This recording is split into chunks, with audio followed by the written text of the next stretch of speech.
Hey, everybody, it is Trags, Mike Petraglia, alongside the one and only James Rapien of allbengals.com, Locked On, the only daily podcast covering your Cincinnati Bengals. This is Jungle Roar, the podcast, episode number 30, Super Bowl 56 edition. James, it's incredible that we are here. It is. I can't believe it. We're in Los Angeles. The Bengals are playing in Super Bowl 56. First Super Bowl appearance of my lifetime. And I'm no spring chicken track. So the fact that they're here, it's certainly exciting, and can't beat this weather either. I've been to a few of these, obviously, as you know. This guy bragging. As you know, but this is different. As a Cincinnati native, I got to say, the ride that the Bengals have been on, and I've brought this up before, James, not even the Tom Brady-led Patriots have been able to do what Joe Burrow has done in his second NFL season, win 2 road playoff games and win 3 playoff games to get to the Super Bowl. Yeah, that's the thing is this team, no one expected them to be here. Maybe beat the Raiders, right? But they got the Raiders when they could have faced the Chargers or other teams, and it goes their way. They play the Raiders. It's like, okay, you can at least snap the playoff drought, and you can get that done.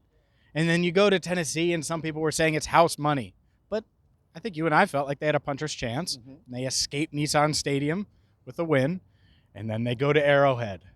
21-3. The game is over. Patrick Mahomes is driving downfield before halftime, and it's going to be over. And Lou Anarumo's defense comes up big and big and big and big, and suddenly they scratch and claw, and they're here. And that's the thing. That's the fun part about this. It was so unexpected, this run. But now, after seeing what I've seen, as unexpected as it is that they're here in Super Bowl 56, do I think they have a shot? Hell yeah, I think they have a shot, and that's a fun place to be. Biggest news story really of the week in terms of the Bengals on the field is the health of CJ Uzomah, because he is a big deal. Look, I mean, if you're going to have somebody who can not only chip Von Miller at the line of scrimmage, but then get out into a pass route, as I think CJ has proven very adept at doing, he's got to have to play, and he's going to have to be somewhat mobile. What would you assess CJ Uzomah's chances of playing? More than 50-50 at this point? Yeah, I think he's going to play. I would be surprised if he doesn't play. Now, the key is, and you said 50-50, what's the percentage?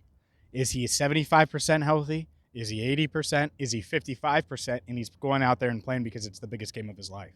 And what I worry about, and we've talked about this, I think he's going to be fine running up the seam. Yep. Can he plant on that knee? Can he twist on that knee? Can he make the movements that he's going to need side to side? And odds are he's not going to be able to do that to the level he's used to. Correct. So how does he adjust? That being said, and this is no disrespect to Drew Sample, if you can have Uzomah out there, you want him out there because he gives you a different dynamic in the passing game, which I think they're going to need against this Rams defense. Yeah, and, I go back to the game that the Patriots played against these Sean McVay coached L.A. Rams 3 years ago, Super Bowl 53 in Atlanta. You're bragging that you're covering Super Bowls. Again, and it was Rob Gronkowski. Notice how I'm ignoring you and your insult. It was Rob Gronkowski who made the biggest catch of the game, the seam route down the left sideline, setting up the only touchdown of the game. Yeah, that's good impersonation there. Yeah. James. Me and Gronk look the same. And you do, except for the fact of maybe 80 pounds of muscle and 6 inches of height. But anyway, he made the biggest catch of the game, tight end in that game, and set up the touchdown by Sony Michel. Mm-hmm. I think this kind of game, if the Bengals are going to come out on top, it's going to have to be another rock fight against these Rams, because I don't think you can expect Joe Burrow to drop back 40 to 45 times against this defense and be effective. I think you're right. Aaron Donald, Von Miller, Leonard Floyd, and then on the flip side, Akeem Adeniji, Trey Hopkins, who's playing better, but it's still Trey Hopkins. Quentin Spain, who's had an up-and-down year, overall pretty good, but Quentin Spain, Isaiah Prince. Yes, just say it out loud. It's pretty clear that the Rams' defensive front, it's that way. So, yeah, I agree with you, and that's how they've won these games. This offense hasn't been amazing in the postseason. They've had to settle for field goals, protect the football, punt the ball, let Lou Anarumo's defense play well. They're built for that, and I think they're comfortable with that. My question is, are the Rams comfortable with that? Because I don't. They're this high-flying speed threat, star-studded game. I could totally see Matt Stafford after a couple of drives getting frustrated and saying, "We need a big play," and forcing the ball down the field. He did that against the 49ers in the NFC Championship. And, obviously we've all seen the highlight of the dropped interception. Yeah, and so that's the thing is Jesse Bates catches that ball. I would bet he does. Hopefully Eli Apple makes that play if he gets another chance at an interception. So that's the thing to me. I agree with you. I don't think it's going to be high scoring. I know the over-under is like 48.5. I would hammer the under. Maybe I'm dead wrong because I said hammer the over in the AFC title game and I was wrong. But I think under. I think the Bengals are built to withstand Joe Burrow in this offense not playing at a super high level because of the opponent. They've done it all throughout the playoffs. They have a good kicker. Can the defense continue to play at the level it's played at for really all postseason? If they can, I think they have a hell of a shot. Can the Bengals run the ball the way the Patriots did against this Aaron Donald defense of 3 years ago? He did play in that Super Bowl. They ran for 169 yards in that game. People forget how effective the Patriots were in that game at grinding it out and using different strategies against that front to kind of confuse them and, slow the game down is essentially what they did. Will the Bengals be patient enough with Joe Mixon, with Samaje Perine, Chris Evans maybe, whoever it is, slow it down and turn it into a rock fight? I don't know if they can run the ball. It doesn't. See, here's the deal. You want the balance anyways. You're just saying the balance regardless. If he's running for 2 yards a carry, you still want. Correct. And my thinking is you run the ball enough, like Trey Hopkins told me today, the dam is going to break. The dam will break, and eventually those 2-yard runs will turn into 6-yard runs, will turn into 10-yard runs. And that's essentially what the Patriots did 3 years ago against this defensive front. Yeah, I totally see that, and I think they're going to be able to do that. The other thing, the quick game to Mixon is going to be a part of it. The screens, in general, those are basically glorified runs. So that I'll tie all that in together. But to your point, does Joe Mixon have to have a big game for them to win?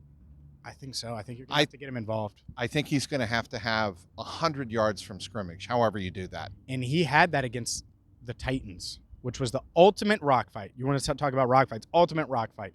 Joe Burrow gets sacked 9 times, really 11, hit 13 times. And really outside of the drive, the first drive out of halftime, I don't remember a lot of big Joe Mixon runs, but you look up 100-plus yards from scrimmage. So to your point, I think they can do that. We've seen them do that in a much more hostile environment, and that's exactly what it was at Nissan Stadium versus the Super Bowl. You've been to 52 of them, so you understand that, not that many. Oh, now it's not that many. Point is, the environment isn't going to be that. It'll be loud, and it's not going to be like that. And there's going to be plenty of Bengals fans in attendance. Jalen Ramsey, Jamar Chase. I love it. If the Rams here's what I would do if I was the Rams to start the game. I'd put Ramsey on Chase straight up. I'd put a safety over top of Higgins, and I would try to double Boyd.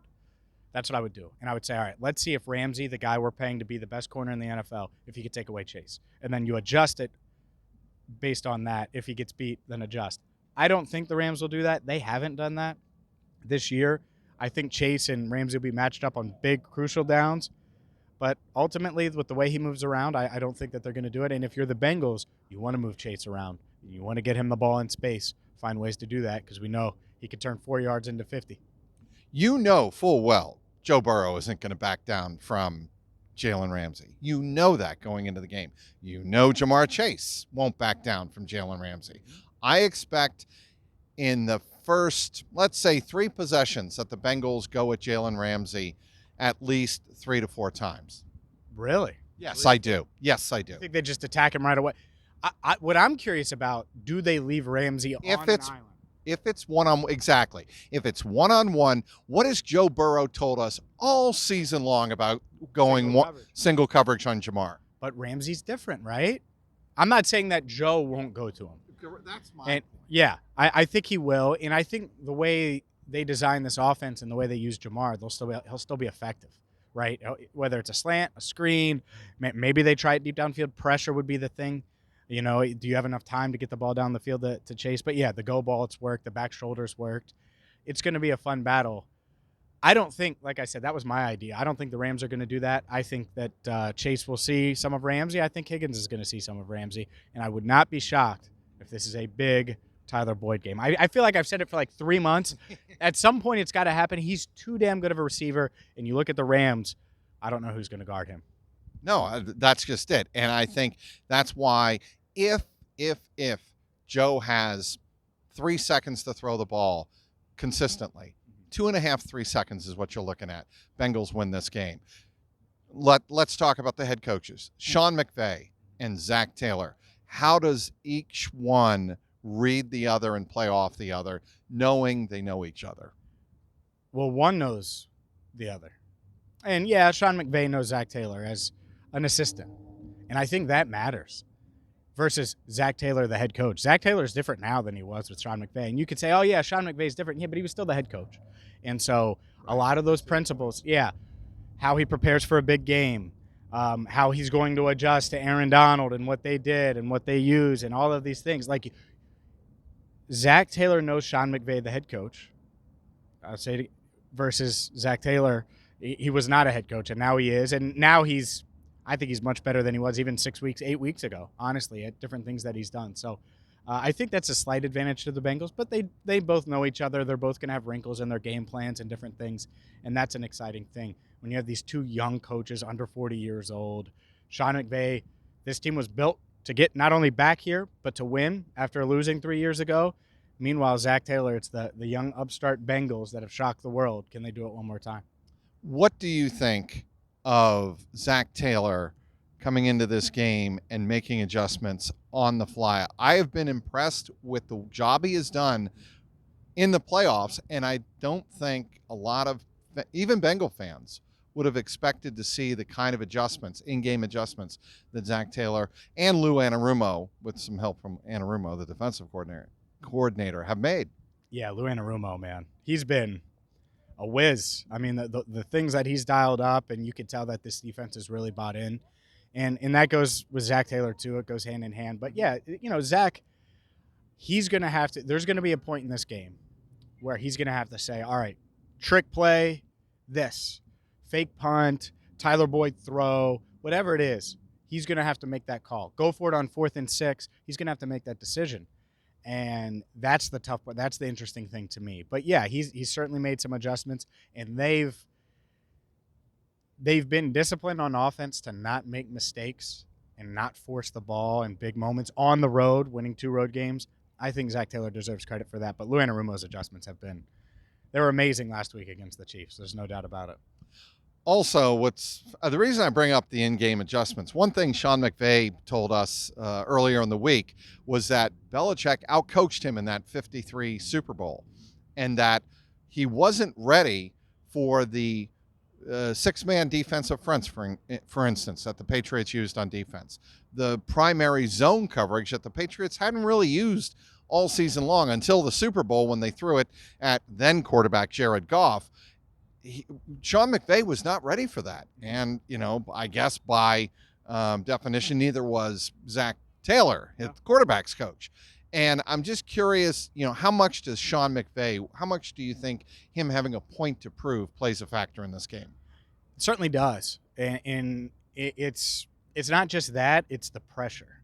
If the Bengals get off to a good start, this Rams team, Odell Beckham Jr., Von Miller, Sean McVay, Matt Stafford, guys that outside of Von Miller haven't won, but are here to win this year. Not next year, not long term, not anything. They came here for this. So there's pressure.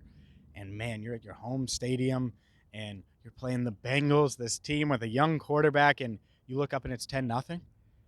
That could be something. So I think there's pressure on the Rams. And for the Bengals, there is something to playing free. Now, there's always pressure in a Super Bowl, right? But I think it is different for the Rams because if they don't win it this year, they might not win it. I mean, they're built to win it now. Roger Goodell, it's Wednesday as we record this, and he had his State of the League address. He had it in a different format. I don't know if you noticed this, but it was more like a town hall setting outside NFL Network studios with an NFL Network talent, kind of co-hosting it with Roger Goodell. And I'm going to ask this question because, yes, I covered the Patriots. Yes, I covered Tom Brady. the NFL acknowledging, okay, that those numbers, the data was expunged from 2015, the year after 2014, when the Patriots went to the AFC Championship, won the Super Bowl 49. And that year, the NFL made a big deal of saying, we're going to test all the footballs. Spot check. Make sure that everybody is adhering to the rules and making sure that the PSI is where it should be. That data disappears. It was not a good look today for Roger Goodell to say, I have no idea what happened to the data. And it was Ben Volen, who I was speaking with earlier in the media workroom in the morning. I didn't know he was going to ask this question, or I would have said, yeah, definitely ask the question, Ben. Yeah. But ask the question. Ben Volen asked the question, and Goodell said, I have no idea what happened to the data. Don't you think that's kind of insincere, or at this stage, it just comes off to me as a little suspect. Yeah, a lot suspect, of course. That's what happens, that whole conspiracy. Like everything that came along with the Deflategate from the get-go was blown out of proportion, I thought. The Patriots in that game crushed yeah, it wasn't even close. It didn't matter. It didn't have any impact, and it became this huge thing.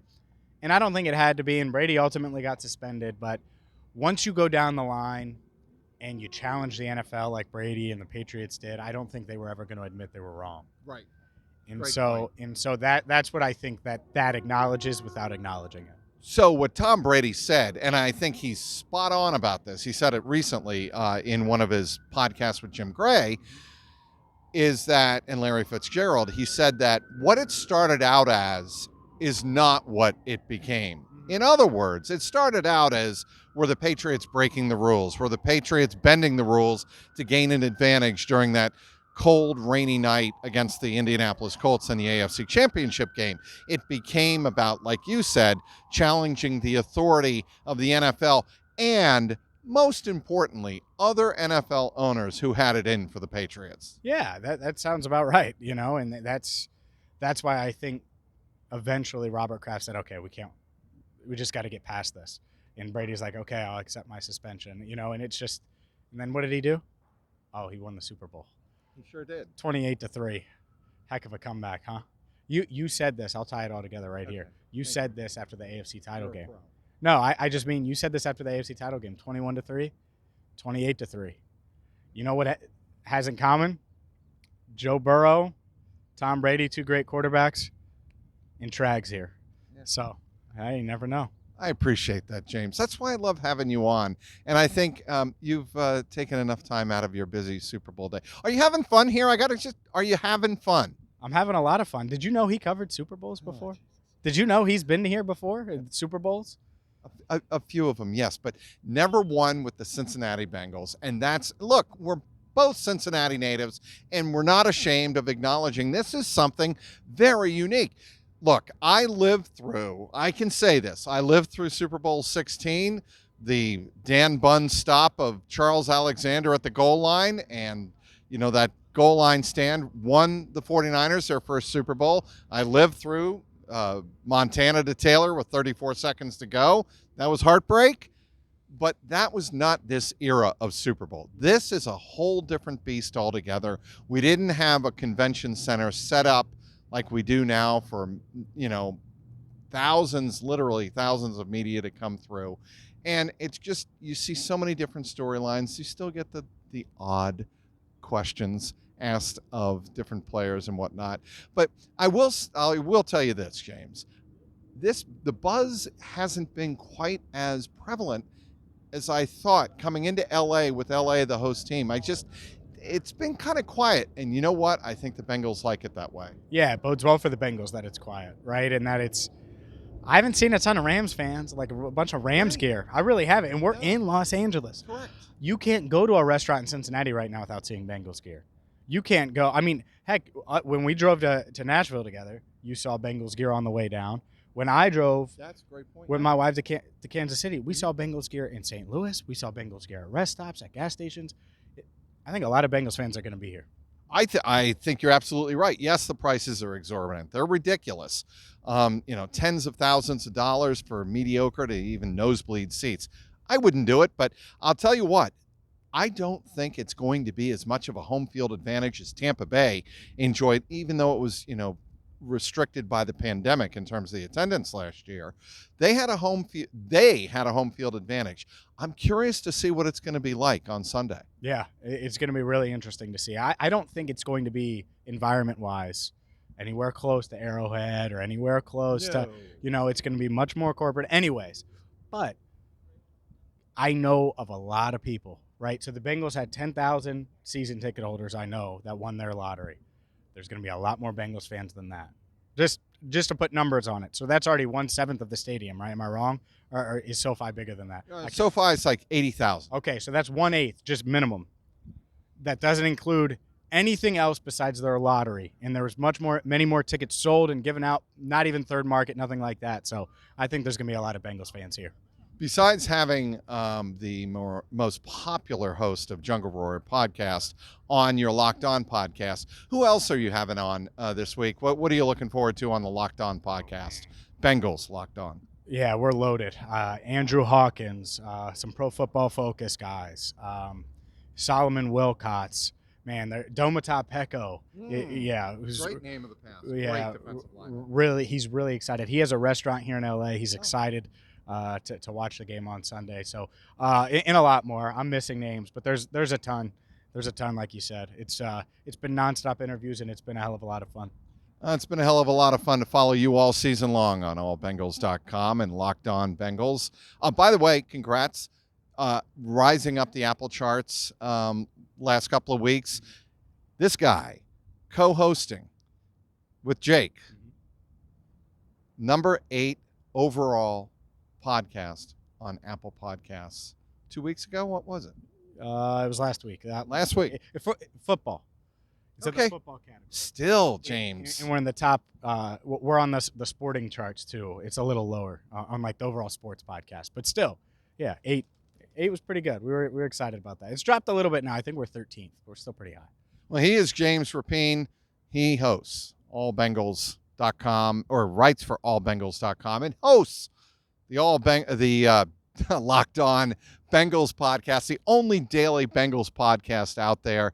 He does a great job. He's been a great partner on this podcast as he stands a little bit taller. And then for those of you just listening on audio, you have no idea what I'm talking about. But we are in front of the Los Angeles Convention Center, home of the Media Center for Super Bowl 56. Want to thank everybody for following along all season long. Win or lose on Sunday, we will have a wrap-up 2021 podcast next week here on the Jungle Roar podcast. He is James Rapien.